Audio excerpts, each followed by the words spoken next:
Hello student. हम BSc का important topic पुनर्योगज DNA प्रौद्योगिकी की विधि ये पढ़ेंगे। Method of recombinant DNA technology. इसमें पहला चरण है इच्छित जीनों की पहचान करना और उसका पृथक्करण करना। ये बहुत ही टफ टॉपिक माना जाता है, लेकिन आप आसानी से इसे समझ सकते हैं। आप चैनल को लाइक शेयर ज़रूर करें, सब्सक्राइब कर लें। तो आप देखेंगे कि इसमें सबसे पहले हमें किन किन चीज़ों की आवश्यकता रहती है। तो इच्छित जीनों की पहचान तथा पृथक्करण करने में हमें रेस्ट्रिक्शन एंडोन्यूक्लियस एंजाइम जो कि है हम यूज कर सकते हैं। इचेरिशिया कोलाई आर फर्स्ट ये होता है। तो इसमें देखते हैं इच्छित जीनों की पहचान और पृथक्करण कैसे करते हैं। प्रत्येक जो डीएनए अणु में न्यूक्लियोटाइडों का एक क्रम होता है, उपस्थित रहता है, जो कई प्रोटीनों को कोड करते हैं। डीएनए में क्या होता है, न्यूक्लियोटाइडों का क्रम होता है। डीएनए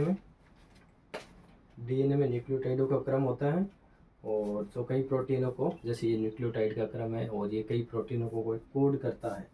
एक विशिष्ट प्रोटीन को कोड करने वाली जीन या न्यूक्लियोटाइड अनुक्रम को जानना जीन की पहचान करना कहलाता है। तो एक विशिष्ट जो हमें प्रोटीन को कोड करने वाले जीन को पहचानना होता है सबसे पहले कि ये कौन से प्रोटीन को कोड करता है।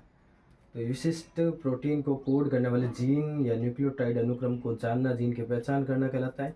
यह कार्य कौन करता है? रेस्ट्रिक्शन एंडोन्यूक्लियस एंजाइम विशिष्ट जीन की पहचान करता है।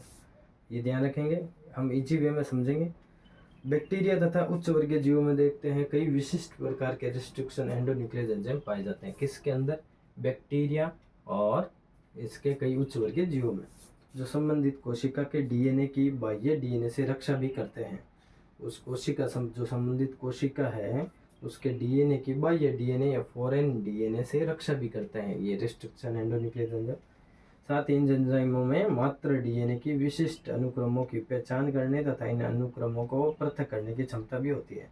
रेस्ट्रिक्शन एंजाइम में क्या होता है, जो हमें मात्र डीएनए के विशिष्ट अनुक्रम होते हैं उसको पहचानने की और उसको पृथक करने की भी क्षमता होती है। इन एंजाइमों को अनुक्रम विशिष्ट एंजाइम सीक्वेंस स्पेसिफिक एंजाइम भी कहते हैं।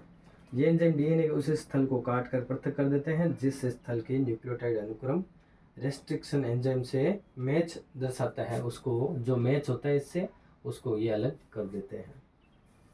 फिर अधिकांश रेस्ट्रिक्शन एंजाइम प्राय छोटी क्षार अनुक्रम जैसे 4 से 6 न्यूक्लियोटाइड युग्म लंबी जो होती है क्षार अनुक्रम की पहचान करता है। 4 से 6 न्यूक्लियोटाइड की ये पहचान करते हैं। ये एंजाइम पहचाने गए अनुक्रम के साथ संबंधित हो डीएनए के दोनों सूत्रों को इस बिंदु पर काट देते हैं जिससे इच्छित जीन या डीएनए खंड पृथक हो जाता है, जैसे कि इस डीएनए अनुक्रम में आप देख सकते हैं।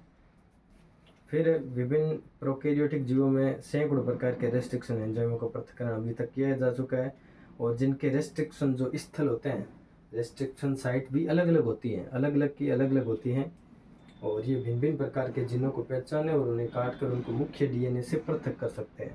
तो रेस्ट्रिक्शन एंडोन्यूक्लियस एंजाइम कई प्रकार के हैं और इसके अंदर अलग अलग उनके स्रोत हैं और उनके विचलन स्थल भी अलग अलग होते हैं।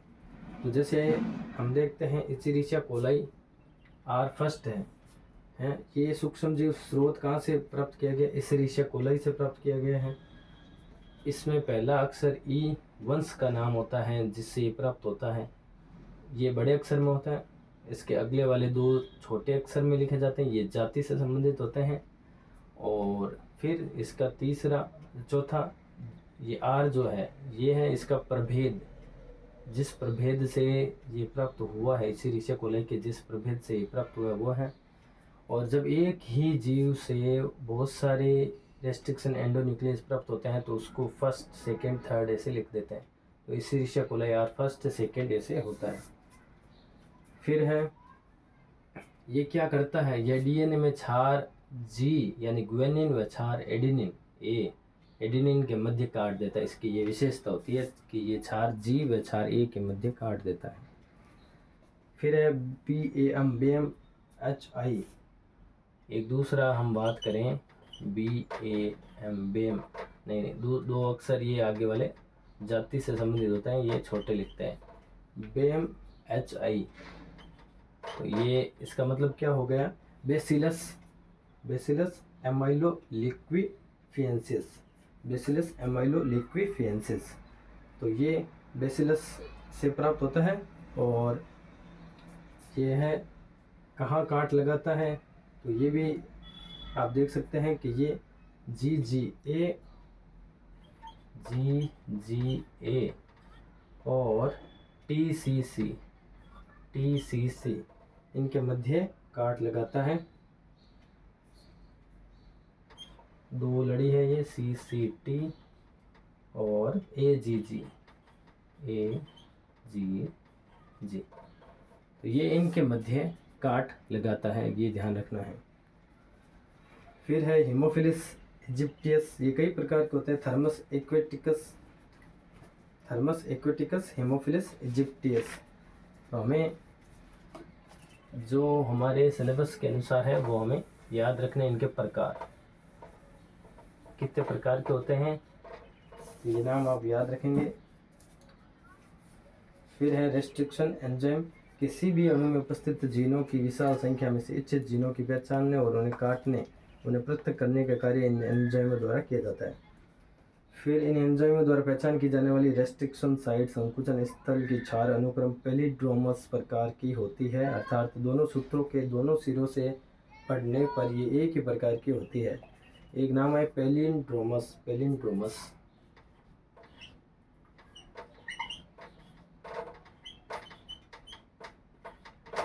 पैलिंड्रोमस प्रकार की होती है ये जो क्षार, ये एंजाइम जो है रेस्ट्रिक्शन एंजाइम क्षार अनुक्रम को ऐसी जगह पर काटते हैं जिससे इनकी जो क्षार अनुक्रम है वो पैलिंड्रोमस प्रकार की बन जाती है, यानी दोनों सूत्रों के दोनों सिरों से पढ़ने पर ये एक ही प्रकार के होते हैं।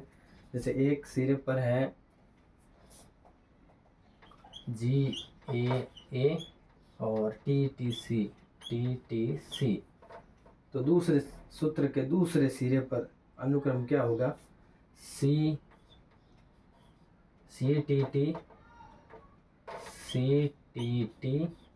और AAG, इस प्रकार काटते हैं। तो जैसे एक सिरे पर तो है GAA और TTC, यहाँ से काटा भाग है आगे, तो दूसरे सूत्र के दूसरे सिरे पर अनुक्रम क्या होगा, दूसरे सूत्र के दूसरे सिरे पर जो काटा हुआ भाग होगा उसका उल्टा होगा इसके, ये CTT और AAG इस प्रकार होता है, पैलिंड्रोम प्रकार होता है ये। एक रेस्ट्रिक्शन एंजाइम डीएनए में एक रेस्ट्रिक्शन या संकुचन स्थल की पहचान करता है, ये ध्यान रखना। एक रेस्ट्रिक्शन एंजाइम डीएनए में एक रेस्ट्रिक्शन या संकुचन स्थल भी हिंदी में कहते हैं की पहचान करता है। रेस्ट्रिक्शन स्थल की पहचान डीएनए के प्रकार से प्रभावित नहीं होती है। डीएनए चाहे कैसा भी प्रकार हो, किसी का भी हो, एक विशिष्ट रेस्ट्रिक्शन एंजाइम उस डीएनए के विशिष्ट स्थल को काटता ही है। एक डीएनए में उपस्थित समान प्रकार की समस्त रेस्ट्रिक्शन स्थलों की पहचान एक विशिष्ट रेस्ट्रिक्शन एंजाइम द्वारा की जाती है। समान प्रकार के जो समस्त रेस्ट्रिक्शन स्थल होते हैं उनकी पहचान एक ही विशिष्ट रेस्ट्रिक्शन एंजाइम द्वारा की जाती है। तो ये रेस्ट्रिक्शन एंजाइम के बारे में था। तो रेस्ट्रिक्शन एंजाइमों के 3 प्रकार होते हैं, R1, R2 और R3 जैसे इन्हें कहा जाता है। फिर देखते हैं अधिकांश रेस्ट्रिक्शन एंजाइमों द्वारा डीएनए पर किए जाने वाले काट जो है वो सांतरित या स्टिगर्ड प्रकार के होते हैं, जिससे एक सूत्री सिरे उत्पन्न होते हैं। इन सिरों को अनुलग्नी या चिपचिपे सिरे कहते हैं। तो ये देखिए स्टिकी एंड्स या चिपचिपा सिरा, रेस्ट्रिक्शन एंजाइम इस प्रकार काटता है कि ये चिपचिपे सिरे इस प्रकार ये बन जाए, ताकि ये वांछित डीएनए जो है वो प्लाज्मिड डीएनए के साथ में जुड़ सके। ये हमारा जो वांछित जीन है वो प्लाज्मिड जो जीन होता है, डीएनए होता है, उसके साथ में ये कनेक्ट हो सके प्लाज्मिड डीएनए के साथ। इन सिरों को अनुलग्नी या चिपचिपे सिरे कहते हैं। क्या होता है कि अधिकांश रेस्ट्रिक्शन एंजाइम है डीएनए पर किए जाने वाला काट जो है स्टिगर्ड या सांतरित प्रकार के होते हैं, जिससे एक सूत्री सिरे उत्पन्न होते हैं। इन सिरों को चिपचिपे सिरे कहते हैं, क्योंकि ये सिरे परस्पर जुड़ सकते हैं। इन सिरों के क्षार क्रम एक दूसरे के पूरक होते हैं। इन जो सिरों के जो क्षार क्रम होते हैं वो एक दूसरे के वो पूरक होते हैं, वो आपस में जुड़ सकते हैं। फिर देखते हैं कुछ एंजाइम जैसे इसी कोले एक सूत्र के 5' सिरे को, जबकि अन्य एंजाइम 3' सिरे को लटकता हुआ छोड़ देते हैं। कुछ है वो सीधे ही छोड़ देते हैं। इसके विपरीत कई रेस्ट्रिक्शन एंजाइम डीएनए के दोनों सूत्रों को सम्मिलित रूप से काटते हैं, जिससे डीएनए के कुंठित सिरे प्राप्त होते हैं। कुछ है वो सीधे ऐसे ही काट देते हैं यहाँ से ही जैसे, तो इसमें चिपचिपा सिरा नहीं रहता है, उसे कुंठित सिरा कहते हैं। ये सिरे अन्य सिरों से जुड़ नहीं पाते हैं।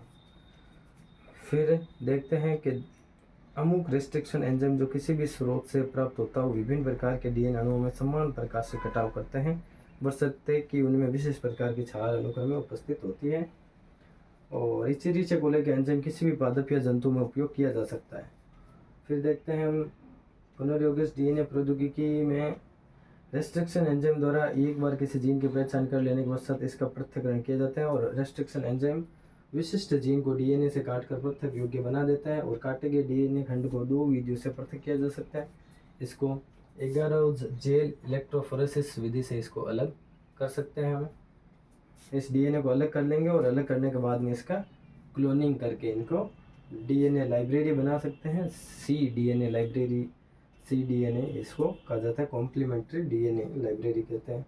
cDNA खंडों के विशिष्ट जीनों के पृथक्करण के लिए उपयुक्त 2 विधियाँ हैं, और इनके अन्य तकनीक का भी यूज करते हैं। फिर है इच्छित जीनों को वाहकों या वेक्टरों में निवेशन। इच्छित जीन जो हमने काट लिया है, अब इसका हम एक तो क्लोनिंग करके इसको वाहक में साथ में वाहक डीएनए में जोड़ेंगे, वाहक के साथ में जोड़कर पुनर्योजी डीएनए बनाएंगे। वाहक के रूप में हम जो दूसरा स्टेप है, वाहक के रूप में हम प्लाज्मिड का उपयोग करेंगे। पहले इनकी क्लोनिंग करेंगे और इसको जो है क्लोनिंग वाहकों में निवेशन करेंगे। अच्छे जीनों की क्लोनिंग करेंगे और वाहकों में निवेशन करेंगे। तो नेक्स्ट हम पढ़ेंगे अगले वीडियो में। Thank you.